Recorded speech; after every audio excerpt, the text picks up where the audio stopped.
Hi there, Fiber friends. Welcome to the Fiber Artist Podcast. Thanks for tuning in today. Head to neuromastudio.com to get 15% off your next purchase using the code PODFRIEND. We have a huge selection of premium cotton and recycled cotton, rope and string, merino wool yarn and roving, and recycled silks and ribbons for weaving. Again, the code is PODFRIEND for 50% off at Neuroma Studio. And if you're enjoying these episodes, please leave a review on Apple Podcasts or a comment on the videos on YouTube. Tell all of your creative friends. Any little bit helps. Thank you. And finally, I loved getting to know today's guest, the talented and lovely Kristen Thompson of the Roving Kind. Kristen spent a year living with her family, including 2 kids, traveling around the U.S. in an RV. We chatted about meeting friends on the road, how the trip affected her creativity, and what life has been like getting settled into her new home that is no longer on wheels. And you can find Kristen online at therovingkind.com and on Instagram at the.roving.kind. Okay, enough from me. Here's the episode. So let's start first. Please introduce yourself. Just tell us your name, your Instagram, your website, and then we'll get into it. Okay, so I'm Kristen Thompson, and I'm the creator behind the Roving Kind. I've been weaving since 2018, like right when this podcast started is when I started weaving. So it was so fun to coincide with that. My Instagram is roving kind, and I'm on Facebook, but usually only if I post from Instagram to Facebook. And then my website is therovingkind.com. Okay, awesome. Yeah. And where are you now? We're in Minneapolis. Minneapolis. Yeah, we're in Minnesota, just outside of Minneapolis. So my husband was in the Navy for 20 years, and we both are from Minnesota. He's from this area. I grew up in a really small town, about 3.5 hours from here in Southwest Minnesota. So this is new to me, not to him, but new to me. Yeah. Wait, so tell me. Okay. So he was in the Navy for 20 years. How long have you guys been together? So we got together in 2001. Okay. So you were with him the whole time? I was with him. Yeah. We met in college. Okay. Yeah. We met in college, and he was already signed on with the Navy. So we graduated and started moving right away. Wow. Yeah. That's crazy. And then during your childhood, did you move a lot, or was it totally something crazy? Nope. I grew up in the same town my whole life. We had different houses in that town, but same town my whole life. It was tiny. It was 1,200 people. Oh, wow. I had 56 kids in my grade. Oh my gosh. So it was really small. So I went to college in Moorhead, Minnesota, and then transferred to Fargo, North Dakota. So that was like my big city experience before we started moving. And that's not really a big city. So wow. So was that a huge adjustment? It was a big thing. Yeah. Like getting used to the traveling life. So we were young, so it was fun. Yeah. So what is it? Like you move every, 3 years or something? So 3 years if we're lucky is usually 2 years. And so when we first moved, I can hear my dog trying to get in. Sorry. When we first moved we moved to Charleston, and that was just for a year. Okay. And then after that, everywhere we moved was 2 to 3 years. So we moved, I think this was our 8th move to Minnesota here. Oh my gosh. Yeah. Do you feel like it was, when you look back at all the moves and all the places, is it kind of a blur, or do you feel like there were significant things with each one? And, I don't know, reminisce with me. Yeah, definitely significant. Like that's how I know how old I was or how old my kids were based on where we lived at the time, or else it probably would all run together. So I know, depending on where my kids were born or where they went to preschool or where they went to this elementary school. And that helps me actually keep things straight in my life. Yeah. To track it. So we started having kids. My daughter was born in 2008, so we'd moved around a little bit before then. And so when she was born, my husband had decided to he was in submarines. And so he used to deploy a lot with a submarine, and he decided once we had kids, he didn't want to have to do that anymore.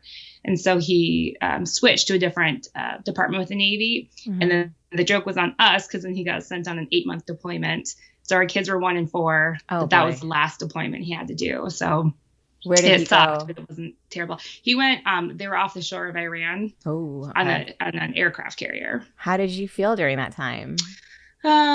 Just tired. Yeah. Well, right. 1 and 4. Yeah.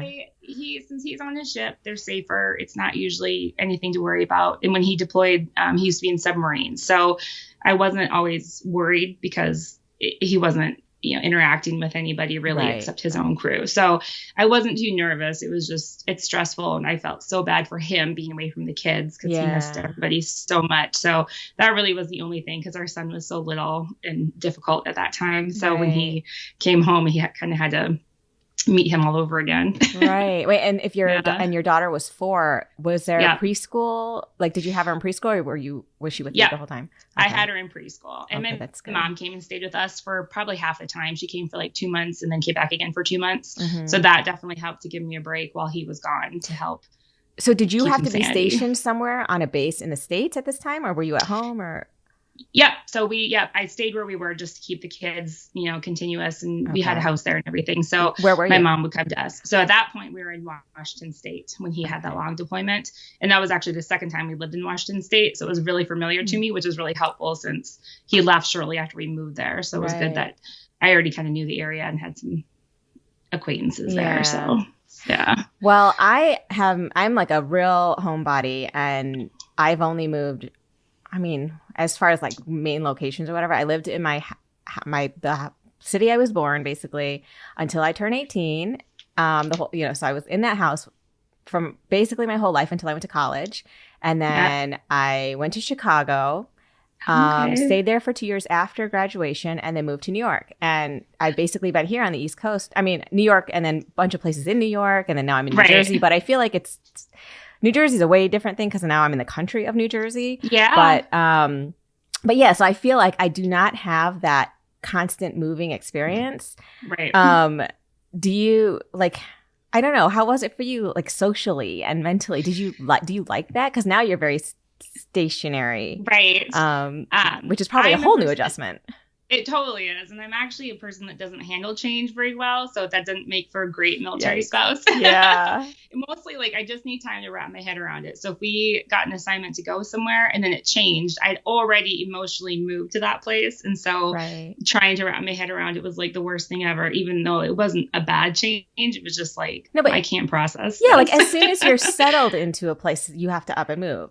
I feel like it took me 4 years to get settled where I am now. It was finally last summer where I was like, oh, I think I feel okay here. I feel like I'm making maybe a couple actual friends, not just mom sport friends or whatever. Yeah. It takes a while. So then you never fully get to relax in the social aspect, I guess. We did. The kids were younger, so it was easier because I feel like you make friends faster the younger your kids are. So especially when our kids were going into kindergarten, all the kindergarten moms kind of gel together pretty fast. Our babies are going off to school. So in that experience, I always made a lot of friends that way when the kids were younger. So, and it felt like as soon as we got someplace, we just hardcore settled in. This is it. Let's learn where everything is. Let's get, situated because the clock is ticking. We're leaving in 24 months and we have to, get those pictures hung. Let's get settled and let's move on. So I was really fast at getting settled until we got here.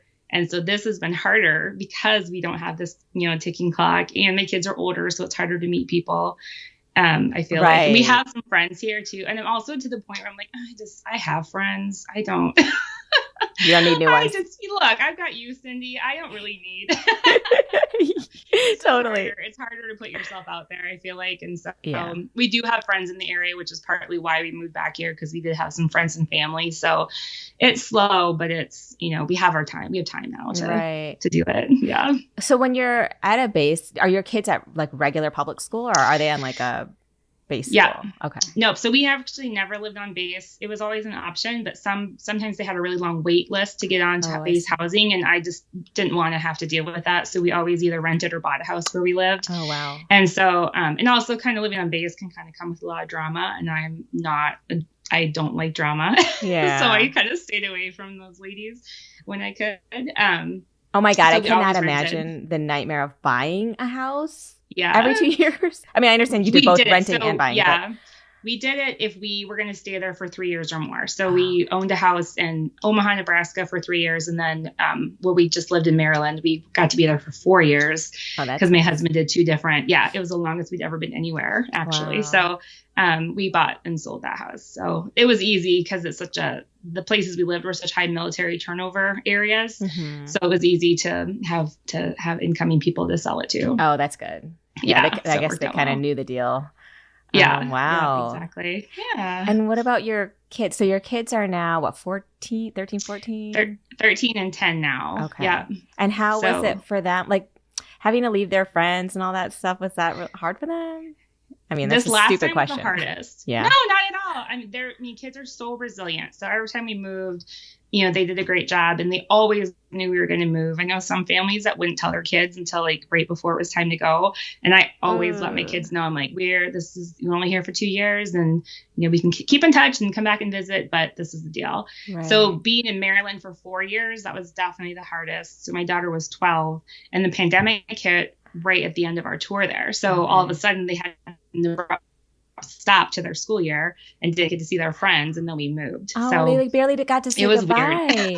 Weird. Yeah, so they got to see a few of them, but it was right when everything started, and so it was really hard for them to get to see anybody. So right, because everyone's super scared at that point too. Yeah, and they're like, nope, sorry. Yeah, exactly. It kind of made it easier for them to leave, I guess, because they weren't missing anything. Like everybody was home, and school was going to be virtual, so it was hard, but it was, I think they were excited to get out of there since they were probably bored stiff after staying home for of course a few months at that point. Yeah. Yeah. Wait, so that was right when your husband retired from the Navy then, right? Yep. Okay. Yep. So that was right at the end of our 4 years there. Yep. Okay. And this was 2020. So you had started weaving 2 years before then. What was the start of that? Was there a catalyst to begin? Yeah, kind of. It's kind of like everybody else. I kind of stumbled across it online, and my friend Kate, so my real life friend Kate Justice Kofer, she's a weaver, and she, we just were following each other on Instagram because we used to work together in Washington, and then I saw her post something, and it was all a roving piece, and I was like, oh, that's so cool. And then I kind of started looking around and was like, these are back. This is a thing. That's so cool. And so, I mean, I'm total craftaholic. So of course I had yarn already. I made a cardboard loom, and, the same day I found it and totally fell in love with it. Like it was something I didn't know I'd been missing. It was that kind of feeling that resonated so deep with me that I loved it so much. So that's awesome. Yeah. Then I think I blacked out, ordered a bunch of supplies, and here we are. Yeah. The blackout of ordering is a fun one, because then you're like, it's a real thing. Yeah. What did I order? And now it's like, because it's so easy, it happens like every other day where I'm like, what is that? Yeah, exactly. My husband will be like, what got delivered? And I'm like, oh, I don't know. Nice. We'll open it together. We'll unbox it. Totally. Yeah. So if you were a craftaholic, you said? Yeah, since I was little, totally into arts and crafts, and being in such a small town, our hardware store had a craft area where they had like little embroidery kits and stuff. So that was the one place I can go and scout for some craft ideas. And so my mom was super supportive. She let me make the messes and pursue whatever I wanted to do. So she was really great about letting me destroy her kitchen table with glue and glitter and whatever I needed. Yeah. So, and then as I grew up, I loved art class. It was always my favorite. When I was in high school, I had the choice between taking an independent art or going out for show choir. And I thought I really wanted to go out for show choir. And so I tried out, and it was the worst audition ever. It was horrible. And I couldn't even believe how bad it was. And so I asked for a second try. I was like, seriously, that doesn't even, I don't know where that sound came from. Was it because you were nervous? Like, was it your vocal cord shaking and all that? No? Because I mean, it's a small school. I've known the choir directors, forever. Yeah. It was just one-on-one. It wasn't even in front of anybody. And so then I asked him for a second chance, and I couldn't believe how bad it was. Second one, just as bad. Oh, so no. I'm like, this is crazy. And so I didn't make show choir. And so I took independent art instead. But now looking back, I'm like, that was a total moment where my life kind of split, actually, because then I went to pursue my art classes in high school. And that ended up guiding me towards the college I went to, because I was really good in my school with art. I was winning awards and stuff. And I was like, this is great. I'm going to go to this college for this. I got to college and realized I was a big fish in a small pond. And I was like, why did they give me those awards? This is terrible. So I got to college and I was totally intimidated. No. I switched my major, which looking back, I definitely wish I would have stuck with it, because I wanted to do art education. But I was so shocked, I think, at how different that world was, that I backed off of it. And so that's so unfortunate, though. I mean, I have to say I experienced a very similar thing, but when it came to public speaking, like I was on the debate team in high school, and I did like a speech, I took speech class or whatever. But when I got to college, I don't know what happened. It was like literally everyone was way smarter than me. And so my sophomore year, I remember taking a speech class, and I had my first like panic attack. Oh, no. Like it was like, and now I can look back on it and recognize that that's what it was. Yeah. But I didn't know it at the time. So I remember getting up to speak, and I couldn't, like, my voice was just pure shaking. And I was sweating. Like I couldn't, I just wanted to cry. Like I was like, why won't anything come out? It was so embarrassing. I don't even know how I got through it. I'm like, it was traumatizing. So at that point, I said to myself, I am not good at public speaking. This is something I'm never going to do again because I'm terrible at it. And that becomes your identity because that one super traumatic experience, like it was horrible. And so I don't think it was, I mean, it took another 10 years and a bunch of beta blockers for me to ever do another public speaking thing again. Right. Yeah. But it's so weird because I remember in high school because I grew up in that town. I knew everybody. Nothing made me nervous. Like, But then, dude, I don't know. It's something about getting in front of people who you think are just way better than you. And it just, you shut down. You get in your own head and your body takes over and you're like, why can't I stop this? Yeah. Did it make you change like your path that you were taking? Kind of, because I wanted to go into journalism, and I kind of thought that I wanted to like anchor stuff or, or be some kind of on screen something. I don't know. Like that was and honestly, I did not know what I wanted to do. I was thinking that for like a minute. But when that happened, because that was even that speech class was part of like getting into the journalism school, and like I was like, oh, clearly I am not made for this. Like it's that's too bad. Terrible. You would have been great. No, I still know I wouldn't have been. I would not have been. I'm good here because I'm in the confines of my own house, and this is so low pressure because it's just a normal conversation. I don't have to like be that smart to have this conversation. I just have to be human. You know what I mean? Right. Yeah. Exactly. It's so funny. I actually listened to some bad podcast, though. You do a great job. So. Thank you. It's funny, actually, one of my best friends from college is an anchor on Bloomberg, like for Bloomberg News. So she's like so smart, and she has to be like so fluent with what's going on in the financial world. And she was an actor previous to this. Like she's she's trained as an actor. In college she was an actor and director. So she pivoted and then became like on screen this.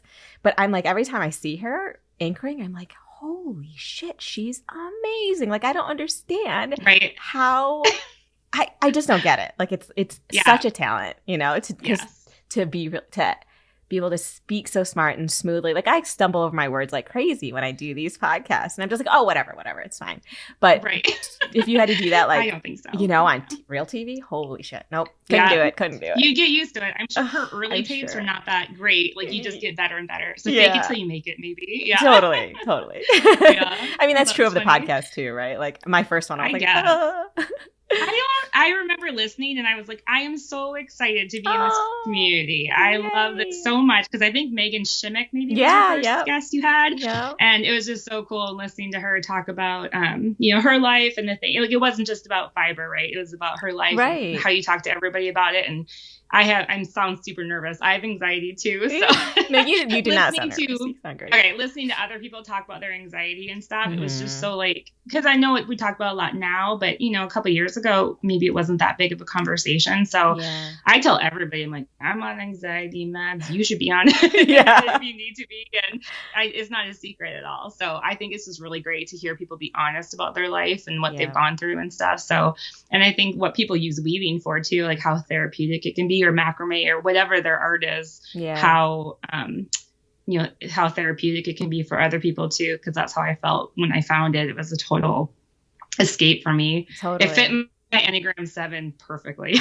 Nice. Hey, I'm a 7 too. Are you? Yeah, well, I'm mostly a 7, but then I can't remember my wings. Yeah, either like an 8 or a 6. I think my wing isn't very valid, but I'm a hardcore 7. Nice. Like the bad part's a 7 too. Like the starting all the projects and not finishing them. Yes. The using it as an escape, like an escapist, because I will totally dive headfirst into my projects rather than deal with something that's hard to deal with, which is why I probably dove so far into weaving at the time. So yeah, it's just easier, right, than dealing with actual problems. Totally. What was happening in your life at the time? I think we had just moved there, and I think it was just going through another transition, and kids were getting older, and marriage is hard. I love my husband to pieces, but people don't really talk about, like, it can still be hard. You can still love each other as with all your might, but it's still hard to, like, totally. My husband and I are very different. So I think there's just been progress and change over the years, and realizing what he needs, what I need from each other. Like, we met young and didn't really have many examples of good marriages growing up. So, like, our joke at our wedding, our DJ was like, "Oh, do you want any special traditions, like the anniversary dance?" And we're like, my husband's like, "Oh, we could get divorced halfway through the wedding." Just because there wasn't a whole lot of examples. It's just been a growing experience. I mean, I love him to death, but it's hard to merge your life with another person and absolutely, and keep going forward. So, but he's been super supportive, and I mean, I have all the yarn to show it, thankfully. Yeah. So, well, and it's amazing. You got together really young. I mean, in my opinion, that's young. Maybe, like, I know Midwest, most of my friends actually from high school got married, like, right after, but right after college. I mean, not really after high school, but so you guys made it more than 20 years now, right? Yeah, because we fast tracked, right? Because we met in college. We got married in 2004. We met in college in 2001. But then we moved right away after college, so we kind of fast tracked it. We had to figure it out fast. Sorry, my dog's growling. She doesn't like my story. She thinks there's someone at the door. There's no one there. So it was hard. Like, you didn't just go on, graduate, get a job, and figure it out. Like, we had to move, 1,500 miles away from our friends and family right away, and figure it out if it was going to work for us or not. So, I mean, that's an adventure. That's a huge testament to, like, how, I guess, how healthy of a marriage you've been able to create despite the challenges and not having a very good example in front of you. Are both your sets of parents divorced? Yes. So my parents aren't actually divorced, strangely, but they haven't been together for 20 years. Okay. So it's like my mom, she carries guilt with her all the time. So whatever, she's an Enneagram, what we figure out too, I think. And we read it and we're like, that's so you. And we figured some stuff out. But I mean, she's the best. But I think she just feels like my dad's got enough problems. She just won't give him this extra one to deal with. Right. It's a story. It's another podcast. The one where you dish all your parents' secrets. Yeah. That's right. My husband's parents are divorced. His grandparents were divorced on both sides. So he also didn't grow up with an example of what marriage should really look like either. So we're figuring out. We've probably been married longer than any of his parents ever were. Wow. Yeah. So it's amazing. I mean, plus especially, like, because you started so young, what amazes me is the ability to evolve together, but in the same direction. Because I think that's what is the most hard, because you change a lot from your mid-20s to your, to 40. I don't even know how old you are, but I'm 40 something. Yeah. Me too. 40 something. Yeah, we met when we were 22. I mean, that sounds like a baby to me now, looking back. Total at baby. It, so, yeah. Like, your daughter's only 8 years from that point. Like, when you think about it that way, it's like, I can't. I think probably moving a lot, we had to kind of figure it out. And it was always, we liked everywhere we lived. So we didn't ever live anywhere where we totally hated it, luckily. We lived in San Diego for 2 years, and that was probably the loneliest because people just were not super friendly in San Diego. We loved where we lived. We loved the touristy things there were to do there, but I did not have any girlfriends. I did not have anyone to connect with there. So it was kind of lonely, and my husband was home. He wasn't deploying, at least. So we were all together, but it was just weird. What year was that? So that would have been, my son he turned 3 right when we got there. So that would have been 2017 or no, 2000. He turned 2, 2013. Sorry, when we got there. Right. Yeah. So, and I feel like that was right. It's like social media existed, but it wasn't. You weren't able to even connect that much. I feel like on Instagram it was like there wasn't really a built community. No, I didn't have Instagram yet. Yeah, exactly. Yeah. Yeah. I think I started mine in 2012, but it was like of my first son because he was born then, and then didn't really do much on it until like it was just like my immediate friends that I followed or whatever. Yeah. And then it didn't become like a community building thing until like 2014 or 15. Yeah. Yeah. Right. And I'm not sure. I guess I didn't get on until 2018 either. Did you get on it for the weaving? Yes. Because I had been using Facebook and I was kind of sick of Facebook at that point. And so then I just started exploring Instagram and started looking at different weavers, and that was probably the first thing I did on there. And now I follow anyone on there. Too many. Yeah. Well, listen, I mean, I want to talk about your work too, because I mean, first of all, your colors really speak to me. I mean, I know it's personal preference, whatever, but I have to say I really vibe with them. Thank you. Yeah. And also, like, it's interesting, you know, because we end up looking at so many people's art on Instagram. A lot of times things get similar. A lot of times they don't. But what strikes me with yours is how you're able to take whatever techniques and totally create a piece that I recognize as yours. Oh, thank you. Totally. How do you feel like your work is evolving and like, you know, I don't know, what influences you in your life to create the way you do? Yeah. So it's so funny because when I first started, you know, we look at everyone else's, and first starting, you maybe do something like them or try, you know, just learn these different techniques. And it just none of it ever felt like me, which is fine because it wasn't my style. Mm-hmm. And then as I started just kind of organically weaving, I tried sketching. I couldn't do it to save my life. Nothing ever turned out the way I wanted it to. And so my style kind of evolved just by itself. I didn't go to try to have this big textural piece or all these different colors. It's kind of just what happened. I really always am drawn to neutrals, and those are not the ones that are the most popular. Mm-hmm. So I have to remind myself, like, stick to the colors. And I do like putting together like unusual color combinations sometimes. And I think they work usually when I do it. And then if I don't, I can pull it out. That's the other thing I like about weaving, because you can take a whole section out. Right. But doesn't it kill you to do that though? Yeah, it does sometimes. But I've definitely gotten more confident. I work faster now. I don't take out as much as I used to, because I used to take, you know, huge pieces apart. And now I kind of feel like just keep going. You're never going to like it in the middle. Just keep pushing through, and you're going to get to the end, and then you can do whatever you need to do. So I think my work has evolved to, I stopped wanting it to be different than it is, and I just let it be what it is, because obviously that's my style, I guess now. Do you know, it may be making sense? Yeah. I see so many other people like, oh, I wish I could do something like that, but it's not my style, and it would look weird if I tried. Right. So, yeah. I mean, you know, I keep thinking back to that one diamond piece. Yeah. With like, I don't know if you wove the colors in, or if you did. Them. Okay. Like, yeah, I didn't know if they were like, because they almost look like hitch knots, but yeah, so they're wrapped. Yeah. That was when I reposted that piece. I think that might have been my most like popular post of last year or whatever. And I was like, whoa, craziness. And it was also at a time when I feel like Instagram was like, boo, like to me, I was really getting frustrated with it. But I was like, oh my God, like, because it was so unique. And I'm like, I don't know, like, how did that idea come to you?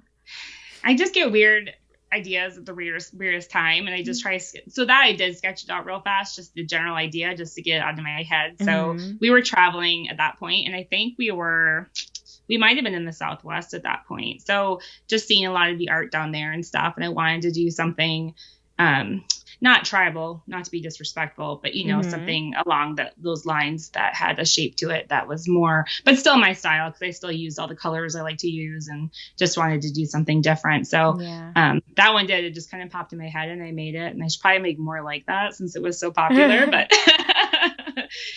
that was a fun one to make. Yeah, it was really cool. Well, oh my gosh, tell me about RV life. So you took off fall of 2020. Yes. And traveled for a whole year in an RV. Tell me about that.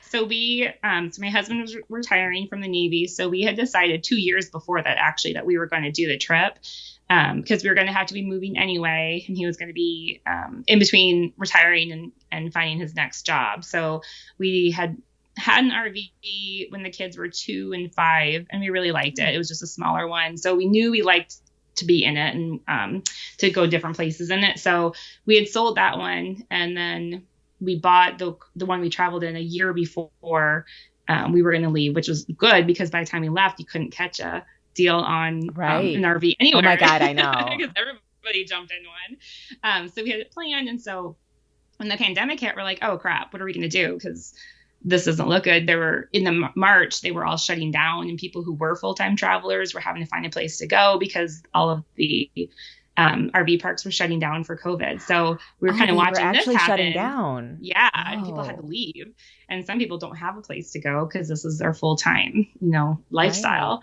Right. So we were watching that happen, and we're like, well, it's got to get better soon. Right. So luckily, in the summer, they started opening and the national parks opened up again. And so, but when we started traveling, things were opening up again. So we just kind of plotted our route, and we kind of plotted it as we went. We had a general idea. I was going to ask. To go. Yeah. So where did you start? Idea. Where did you start? In Maryland. So we started in Maryland, where we left. So we'd sold our house and we put our stuff in storage because the Navy will store our stuff for us for 18 months after he retires. Nice. Yeah. So that was really good. So we could get all of our stuff saved in storage. And then we left in September and we started traveling. I had my car, so we had to get to Minnesota to drop my vehicle off. But on the way, we saw some friends and family that my husband hadn't seen, some of his aunts and uncles and cousins in 22 years. Wow. And so we saw them on the way, and I got to meet them. I hadn't met them before, so that was so fun. And we went to Nashville. Have you been to Nashville? No, I've been to Memphis, but not Nashville. Nashville was fun. You should go. You'll love it. It was fun. So we kind of made our way. Yeah, we saw some friends and family, made our way to Minnesota, dropped my van off, and then started traveling from there. Wait, so did you have the van hitched? No, I was driving. You were driving separate. Yeah, okay. Driving separate at that point. Okay. So we dropped that off, and so then we were all together in the car the whole time. So that was when it got real. We're like, okay. Yeah. Oh my gosh. We're really all together now all the time. So we kind of saw friends and family again. My mom and sister live in Colorado, so the whole first part of the trip was friends and family, and then once we got to Utah is where it kind of felt like the trip really started, because then we were right. It was just the four of us, and we were like on your own.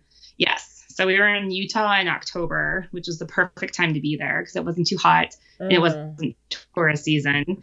Nice. And have you ever been to Utah? I have not, but I'm dying to go. Okay. You got anything desert. I just really it's really so want to go. Amazing, and the colors are amazing, and I cried when we got to Arches National Park. I cried. I'm like, this is amazing. This is like another planet. It's so beautiful. So all of Utah was amazing, and that was super inspiring. The colors and the textures, and it was just like Mother Nature did a great job. Yeah. The way the light hits, I feel like the way the light hits when you're in a desert environment, it's completely different than any other place. I mean, it's just so.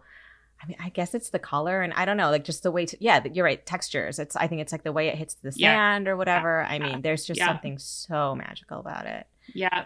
Oh, that's so awesome. Yeah. I mean, and I've only honestly waited till sunset in most of the places we went. Yeah, go. Oh, God. No, you go. We waited till sunset most of the time.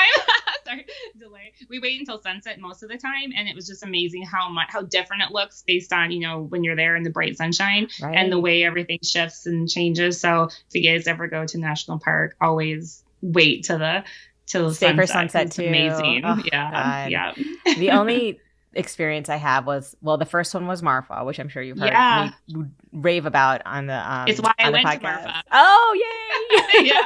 Oh my God, I love that place. But because Marfa was my first, like, the drive from what is it, El Paso to the El Paso airport, I think. Yep. And then the drive to Marfa that I did, because that's through the desert, part of the desert. And that was like a first for me because I'd never seen, I had never been in the Southwest before. And then, I was like, oh my God, this place is incredible. and then a couple years ago with my family, like my immediate family and then my parents and my sister's family, we went to Sedona. And it was another crazy, amazing experience just to see like the Red Rocks and things like that. Yep. Sedona's a lot like Utah. Yeah. But then also has the trees and stuff. So the colors that you see in Sedona, it's exactly like that. I think I would want to retire in that kind of environment, I think. Yeah. I don't know if my husband would want that, but he does hate the snow, so I think I could convince him. Yeah.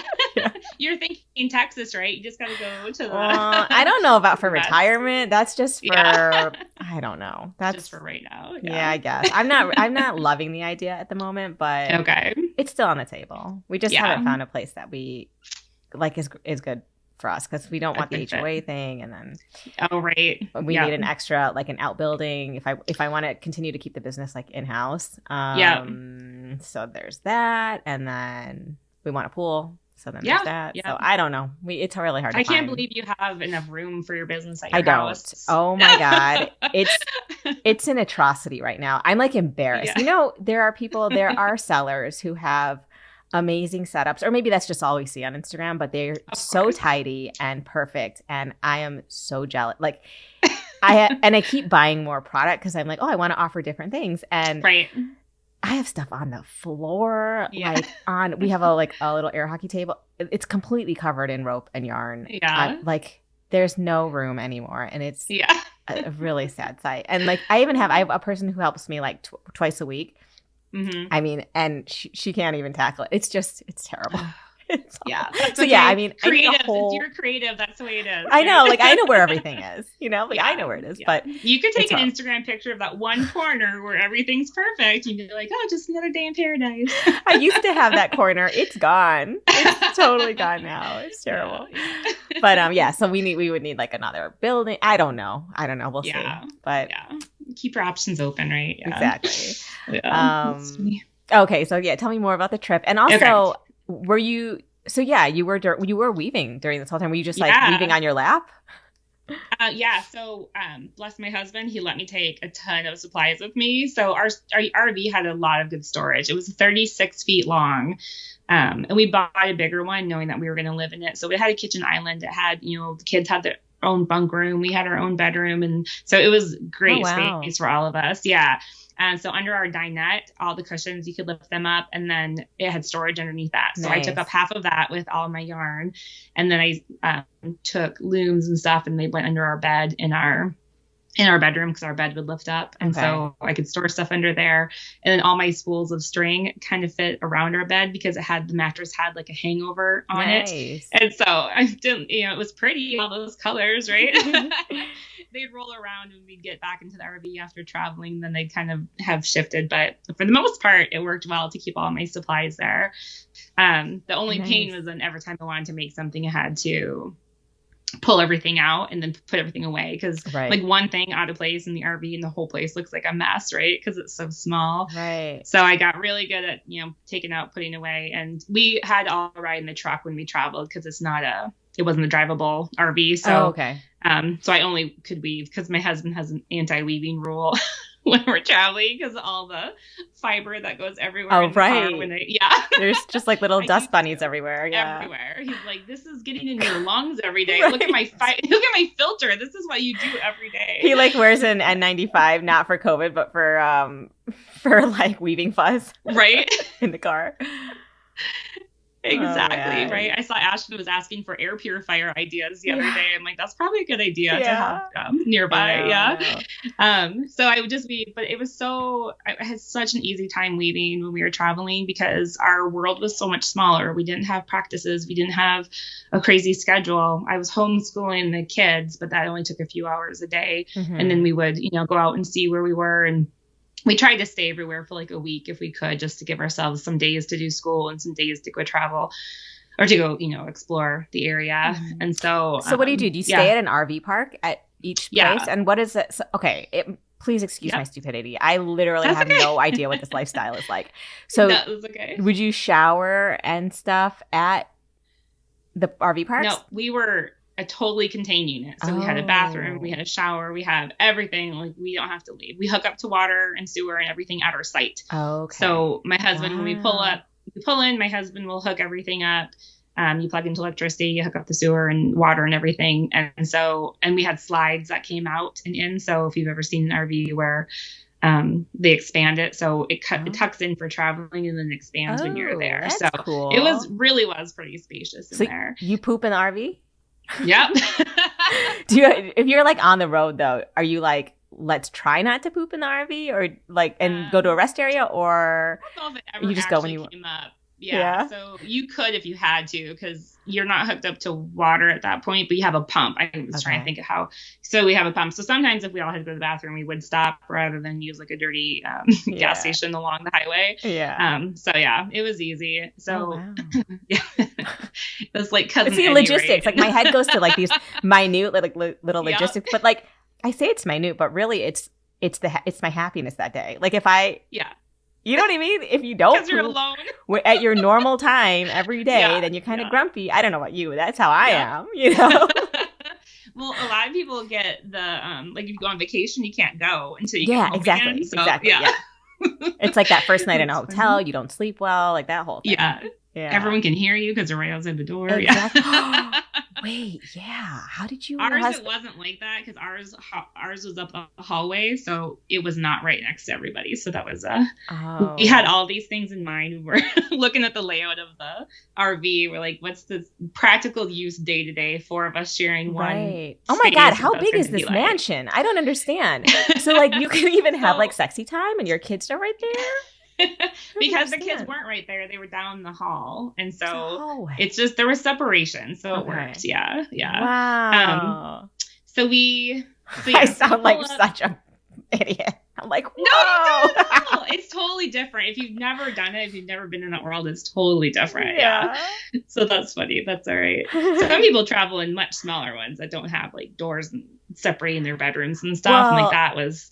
I mean, I was looking at the van/trailer thing that like Gabby Petito was traveling in with her whatever, and I'm like, no wonder they killed each other. Like I don't I don't know. Like, did you guys get into fights in the RV, or was everything like good? No, I mean, we fight like any other normal fights, couple, I think. Yeah, but probably less just because life is just easier. It was so simple. You know, there wasn't any, my husband wasn't working, so there wasn't any stress on anything. So it was a pretty happy-go-lucky year, I would say. How did your kids occupy themselves during the drive? So we only would drive a few hours a day because that was kind of our deal, that we didn't want to go because it's just so exhausting and it takes time in the morning. So when it was travel day in the morning, I'd get up and we would have to pack everything loose up. Like I'd put things in our sink, like our coffee maker, and loose things would go in our sink, and we'd have to roll up the rugs and get everything ready to slide in. So that takes a couple hours to get ready to go. And then by the time you travel, maybe stop and eat lunch and then get to your place, and there's another couple hours to set up maybe. Okay. So just the day gets really long and you don't have any time to relax once you get there. So we never went too far. And they had their tablets. So they could have gone 8 hours and been fine. Right. Yeah. I was like, you guys are going to keep your heads up and look around. And I know. Enjoy your environment. Yeah. Right. That's right. This is an amazing experience. Yeah. They're going to remember just being able to play hours and hours of like whatever Roblox. That's right. Whatever. Yeah. That's right. No, they were really good travelers. They had a good time, and we listened to some books. Wait, hold on. Can you repeat books that? On tape, podcasts, audiobooks. Oh, nice. Oh, yeah. Can you hear me? Okay. Yeah, it just went. We would listen to audiobooks. Can you hear me now? Yeah. Yes, I can hear you. We listen to audiobooks. Yeah. Audiobooks and kids podcasts and stuff too along the way. So that would help us to do stuff without them being on their tablet the whole time. So wow, I'm gonna have to get recommendations for kids podcasts because yeah. Gen Z Media has a ton of really good ones. Okay. Yeah, I'll email it to you. Because I know I sit on podcasts all day, but they haven't listened to one. I don't know if they have the attention span. I don't know, but I gotta try. Yeah, so there a lot of the ones we listen to were fictional and they're short, so it's fun for them to listen along. It was good. Okay, so you mentioned how RV life makes you have to like put everything where it needs to be in the proper place and all that. Has that transferred over to your current life, like your house life now? It did. Yeah, it really did. Because I was not the tidiest person. It's just not in my nature to be super tidy all the time. My husband is, so that's been the challenge. I feel like that's military. Like they're like, probably. Perfect. Yeah. Yeah. So when we got here, I mean, you don't need much to live, right? We lived in a year in an RV and we had everything we needed in there that we brought stuff with us, but we had everything we needed. So when we got here, all of our stuff had been in storage for a year. So once I got it and I started looking through it, I'm like, gone, don't need it, don't want it, didn't use it. And my mom is here helping. She's like, honey, are you sure? You're like getting rid of a lot of stuff right now. I said, no, I don't need it. I haven't needed it. I didn't miss it. So, I mean, some stuff we had kept all these years because they might work in one house, but they didn't work in the next house. And so we just had extra stuff. So I purged like crazy when we moved here. And so I did buy new stuff for the house, but then I was buying for this house because we get to stay in this house, make it our own. Right. And it definitely transferred. My workspace stays cleaner now even, and our house stays cleaner. So it was good. I feel like it's an unexpected result. Yeah. Like I need that kind of boot camp in a way, like where I'm just like, I'm forced to only live on certain things. And then I realize how pointless everything else is, Right. Yeah. Well, and then I had to touch everything I owned when we moved back in here, right? Because we got everything delivered and I had to physically touch everything. And so it's a lot easier to start from there than when you've been living in the same house for however long. Right. Yeah. I mean, I still have boxes from our move that I still haven't opened. I'm like, why haven't I thrown these away? I need to throw them away. Yeah. It's been 4 years. I can definitely throw them away without even looking at what's in the box, Yeah. Yeah. But you will look. Yeah. Of course you will. It's like kids. It's like when you have them clean their toys out and then toys they haven't played with for 3 years, they're like all of a sudden they play with the whole afternoon. Yeah. Yeah. Their new favorite thing. Yeah. How old are your boys? They are now 8 and 9. Okay. Yeah. 8 and 9. That's fun. Yeah. Do they get along well? They do. I mean, they're like that's good. Totally stuck to each other, but I feel like, and they also fight, of course, a lot, but it's like they don't know how to be apart.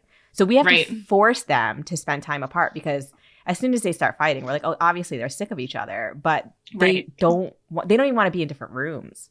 Yeah. Like if we say, okay, now's the time to read, and we're like, you go upstairs and read, you go to my bedroom and read, and they're like, no, like, well, fine, we'll read in the same room. It's fine. I'm like, guys, I don't understand. I know. Our kids it's okay like to be too. separate, Yeah. That's funny. Yeah. I mean, I could see kids are like that. I could see with your kids also, they depended on each other a lot, I think, through all the moving and probably realizing they're each other's constant. Right. And maybe that is a little bit with what COVID has done with us, like especially those first few months where they really only had each other. And I was like, thank God they have each other. I was feeling so bad for only children, I know. They must have been so lonely and bored, or just bothering their parents. They're those poor parents. I know, who are trying to work and manage everything else. Exactly. Exactly. Yeah. I know. So hard. Our kids got along great on the trip. So we wouldn't have done it if they didn't get along well. So they did a good job. They shared a room that had bunk beds in it and together all the time. So my daughter started getting she turned 13 on the trip and she started getting a little sassy, but for the most part, she hung in there. I feel like maybe you ended the trip at the perfect time. I think so too. Like cusp of 14 kind of thing. Yeah, exactly. Yeah. So we went. So I guess where we leave off. So we were traveling and we went to Texas during the winter because it was the weather. We had to kind of wait it out. Yeah. And so we went to Marfa because I was like, Cindy loves Marfa. Yeah. It's what kicked off her whole macrame business, right? Yes. Did you see any good? It is the cutest town. But it was it was dead. Yeah.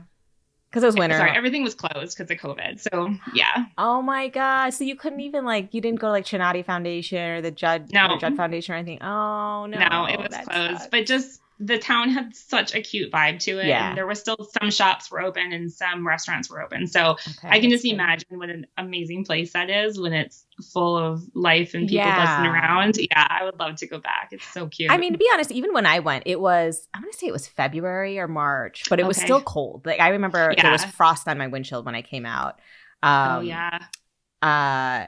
So it wasn't very busy. And a lot of the places also weren't open. So I haven't even experienced it super buzzy, but the one thing that the one thing that really hit me, I think, was being able to access the Chinati Foundation. And that was my client at the time. So I got to wander those grounds alone and just take pictures. And it was so nice. So you'll have to go back. You'll have to go back and do that. I want to go. Let's meet there. I know, that'd be awesome. And they have the RV park hotel thing. Yeah. That's what I want to do. I want to go stay there. Yeah, we walked around out there. It was fun. Yeah. Nice. We need to do a FiberCon, right? Yes. All the fiber artists just my God, together. That would be crazy. We just scream at each other how much we love each other's work. No, I love yours. That'd be the best. I saw a couple when I was traveling. Some of the girls I met through Instagram. I met them while we traveled. Oh, that's awesome. It was really fun. Who'd you meet up with? In Texas or everywhere? Yeah, in Texas I met Kia and Woven by Kia. Yeah. And then Bianca in Washington, Hidden Bohemian. Yes. And then, awesome. And then my friend Kate, I saw her, Kate Justice Kofor, I saw her too. So if it hadn't been the pandemic, I would have reached out to more people to try to hook up along the way. Right. My kids were like, Mom, you tell us not to talk to strangers on the internet. Now you're going to lunch with them. You're like, they're not strangers. They're best friends. Right. They're real people. Yeah. Yeah. Oh, that's so awesome. yeah, that was really cool. Yeah. To get to see someone. Yeah. And, we did go to other art museums along the way. So there was one open in Austin that we went to, and we saw, I think it's her name, Ellen Fibrous. Yes. She has, I saw her, not her, but her work. So I was like, this looks really familiar. And she had a display set up at one of the museums there. So it was just cool stuff along the way that I got, nerdy excited about. Yeah. God, what a great trip. Yeah, it was amazing. Do you feel, you mentioned you have anxiety. Do you feel like it was better for your anxiety to be on the road and doing this thing, or was it harder? I think it was better because we were just kind of in our own little bubble and we were moving the whole time. And so we were in control of everything because I was homeschooling the kids. So we weren't trying to struggle with home learning through the school or anything. So I think that helped me and the kids to do better because we could leave when we wanted to leave and have a flexible schedule and stuff. Right. We did adopt a dog while we were traveling. Oh, so you did? I think that was my fault. Yeah. He's like my little emotional support buddy, and I'm his. I know. I feel that hardcore. Yeah. I mean, I still have Hazel in my lap. She's like, she's just my little heater. So I know. When we were in Texas, because we were there for a while, we just had too much downtime, I think. And we had talked about getting a dog when we were done traveling. Mm-hmm. And we were talking about like what kind of dog we wanted and what our ideal dog would, be like. And so I just was kind of looking up different breeds. And then it popped up like, oh, animals in your area. And so I clicked on that, and next thing I knew, we were, on our way to meet a dog. Oh, that's amazing. Yeah, I was like, oh, babe, we'll just kind of go see, see how the kids interact with the dog, and for future, just to see, how it goes. And of course, he knew we were probably going to be coming home with. Yeah, that's how it goes. Him. Yeah. What kind of dog? He is. We did the DNA test because I had to find out what he was. He was 7 months old when we adopted him, and he is mostly Australian cattle dog mixed with Great Pyrenees and Border Collie. Oh, nice. Like, so he's energetic. Where did those guys meet? Yeah.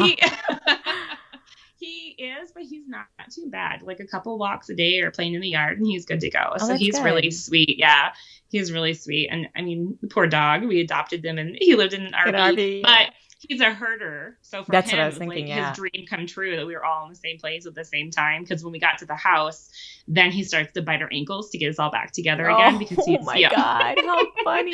Yeah. So we got him along the way. You mentioned my anxiety, and I'm pretty sure part of that was me seeking out, because we had a cat for a really long time, and he had passed away right before we moved. So I think to me, just having another animal to love and comfort and stuff. So that was, suckered my husband into that one. He came along at the perfect time. Yeah. What's his name? Good. Bodie. Bodie. Oh, that's cute. He's a sweetie. Yeah. Oh, fun. He only ate 2 weavings while we were living in the RV. Only 2.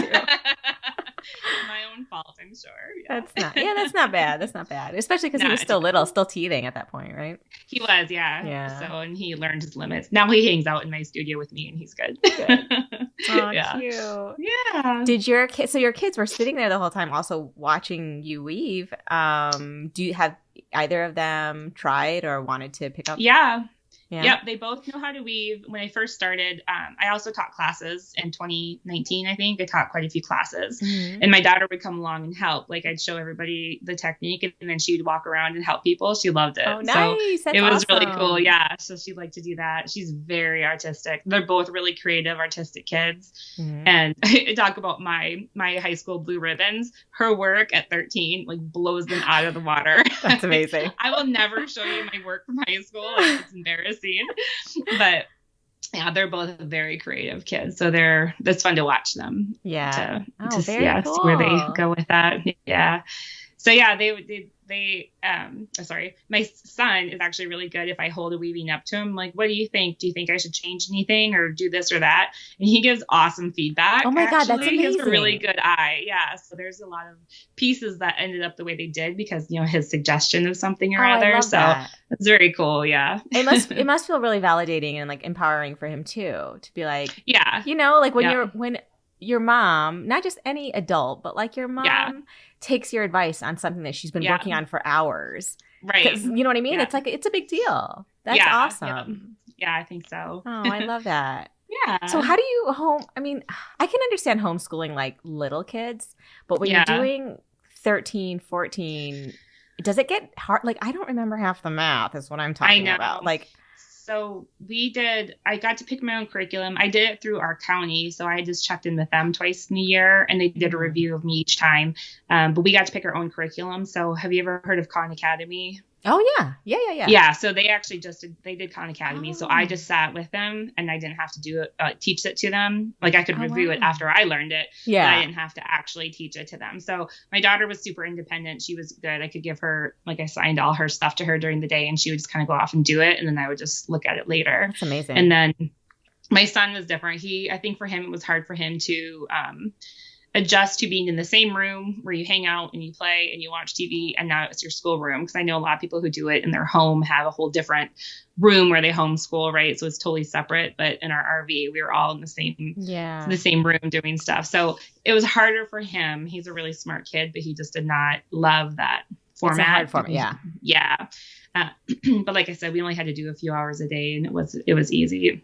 And frankly, because it was pandemic time, he probably would have been homeschooled anyway through a screen, which all of our kids just didn't do that much. They didn't. I don't think they learned much, Yeah, my standards for homeschooling were low because the county was like, "Great, you're doing a great job." Exactly. Their school stayed virtual the whole year, so they didn't miss anything. Yeah, I had taught at their school. I was a substitute teacher, and I had taken on a long-term substitute job in first grade for about 4 months, right before the pandemic hit. So it was a really great experience, and I learned how the county kind of what they were looking for and what they did. So it translated really well to the homeschool part of it. So I was familiar with all of our curriculum and stuff. So it was good. You really did choose the perfect year to go. Plus, instead of staring at a screen for 6 hours a day, they could probably get it done in like 2.5 or whatever. Yeah, exactly. That's awesome. Yeah, it was pretty slack. Oh man, I'm kind of jealous. I kind of wish you were able to do something like that. So you can always start small. Nice.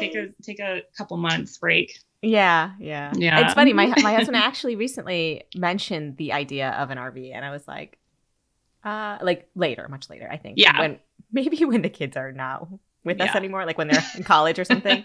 Right.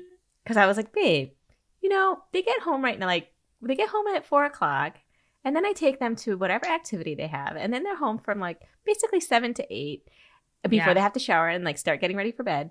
And you can't, like, you can barely deal with that hour. So can you imagine living with them in an RV? And he's like, okay, fine. Never mind. We'll wait till later. That's it. Yeah. You just need like a separate trailer that they can go get their energy out. Exactly. Well, that's the thing. I mean, I don't know if it's like 2 boys. It's nonstop. Nonstop. And there's no and the thing is, like my younger one is very creative, and sometimes he will sit down and just want to draw or work on, like he's like working on comic books and stuff now. Oh, fine. But my other one is constantly bothering him. Yeah. So it's like half the time he can't even get his projects done because then like, my older one will just pull him away from it to go do something like nonsensical, Yeah. That's just purely physical.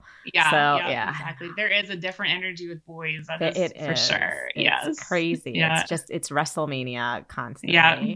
It's weird for my son because he grew up with his sister, and now the neighborhood we live in has, there's 11 10-year-old boys in our neighborhood. Oh, wow. And our neighborhood is like tucked on its own. So it's really contained. And it's crazy. And they're all really great kids, but some of them are super physical. Some of them are really into sports. And I think my son is like, I got a sister. We just like to draw. Oh, God, I love him. Yeah. He had a friend over a couple weeks ago, and they, it was really quiet in the basement. I was like, what are they doing? They were just playing, and they hear Adele coming through the Alexa. And I was like, what? is going on? They walk down there. They're just down there drawing. And his friend's like, oh, I told Alexa to put on some relaxing music so we could draw. I'm like, you can come whenever you want.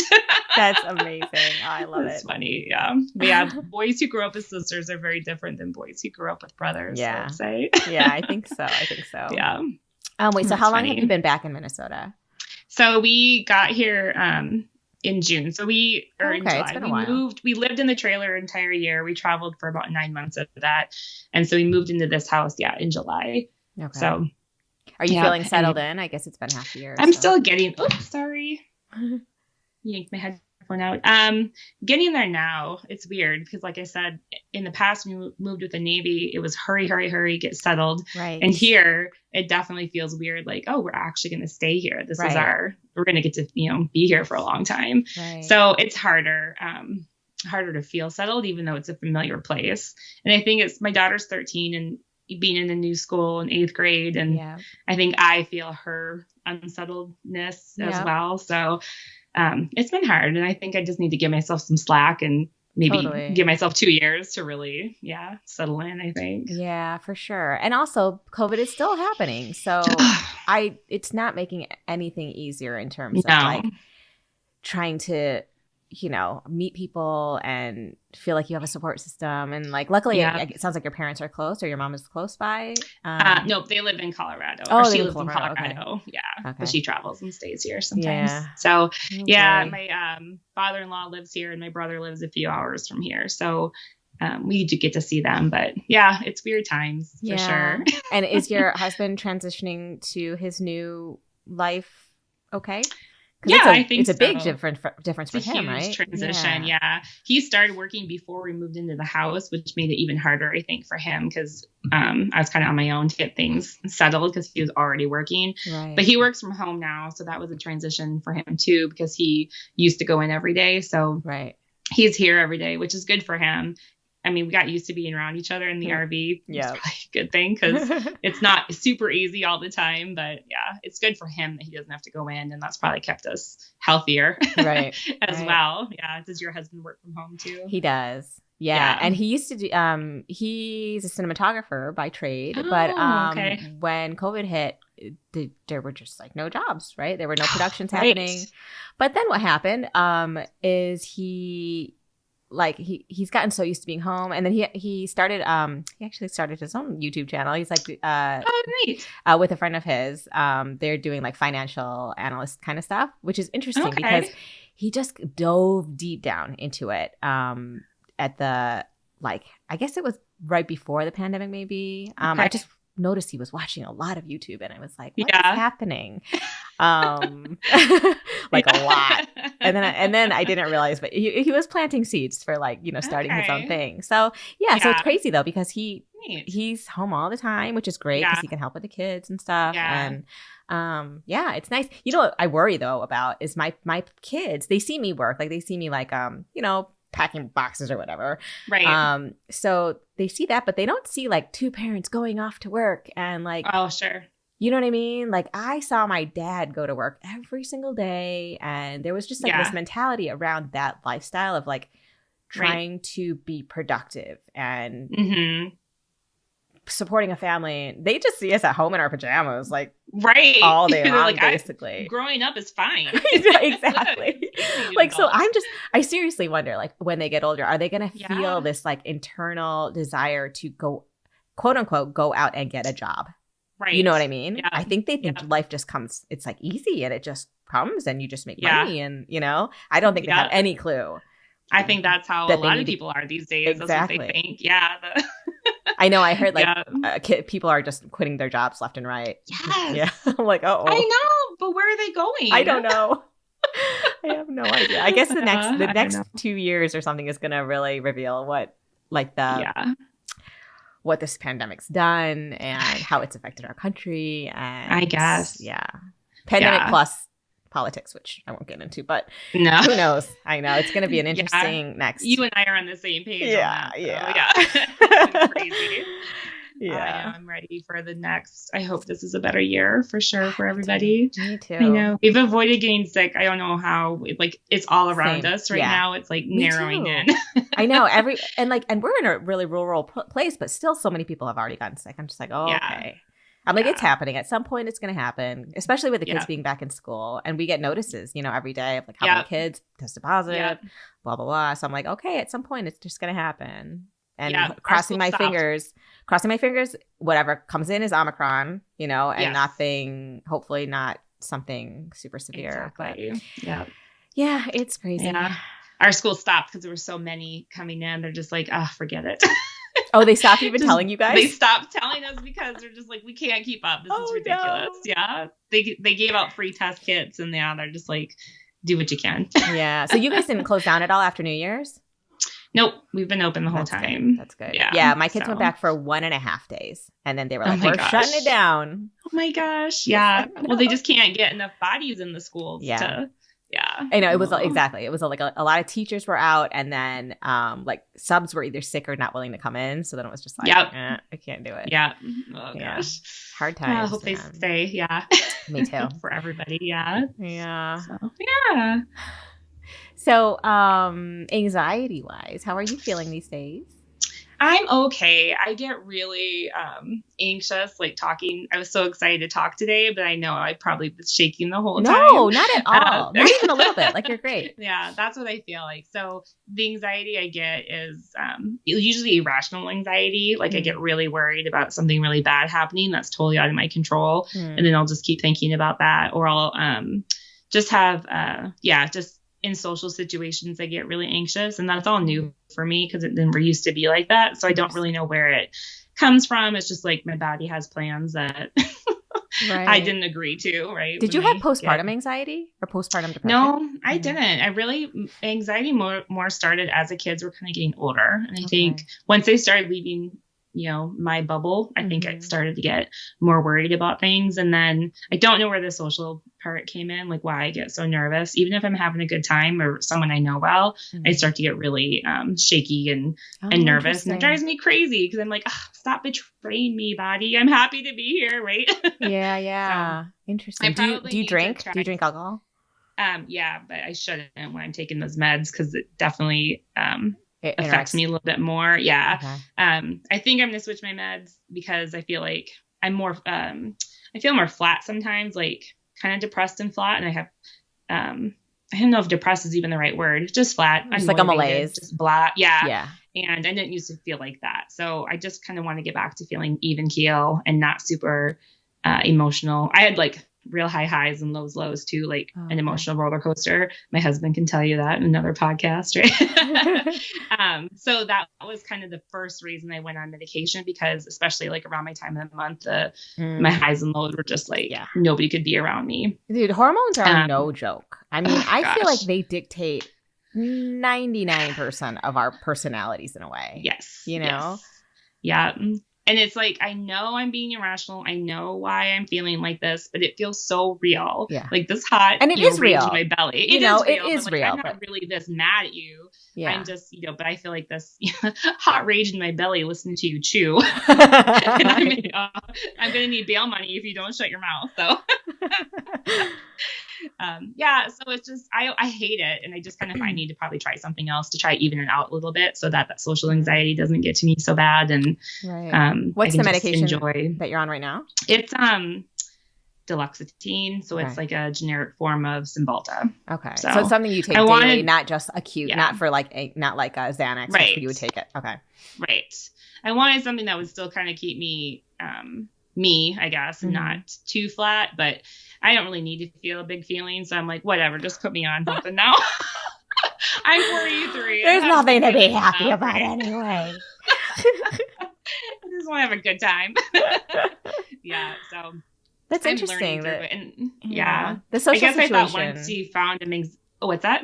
I was just thinking the social situation thing. It's interesting because I know, it's like when you're having a good time. See, for me, I'll just like have a drink and then I'll be like, okay, and it'll be fun and whatever. And like all that, the social anxiety part kind of gets dissipated at least.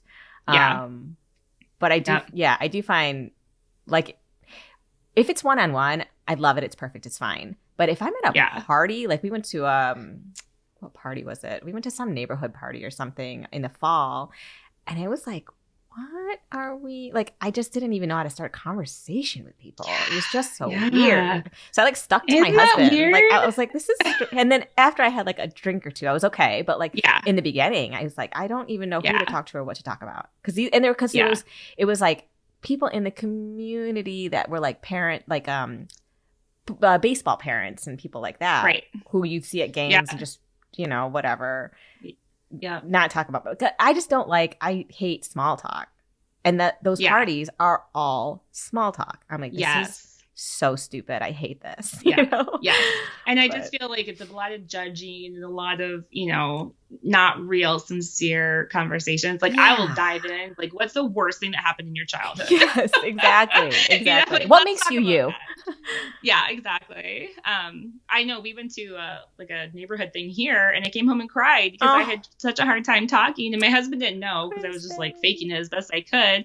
I'm like, what's wrong with me? Like, why am I getting like this? I've always been a social person. Yeah. So where this was coming from, I don't know. So I probably need to go.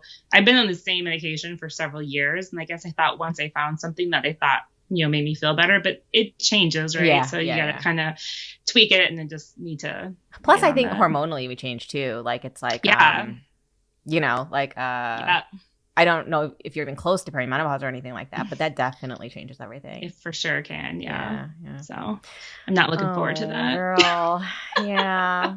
Well, I hope you find something that, what is it, evens you out more? I think. I don't know where that comes from, but I hope I didn't ramble on too much during this. No, you were great. Yeah. Wait, so do you see a therapist in conjunction with the medication, or is it just? I don't. I've seen one before, and I just I don't necessarily think it's something I'm dealing with in my life. It just kind of, I think it's chemical. Yeah.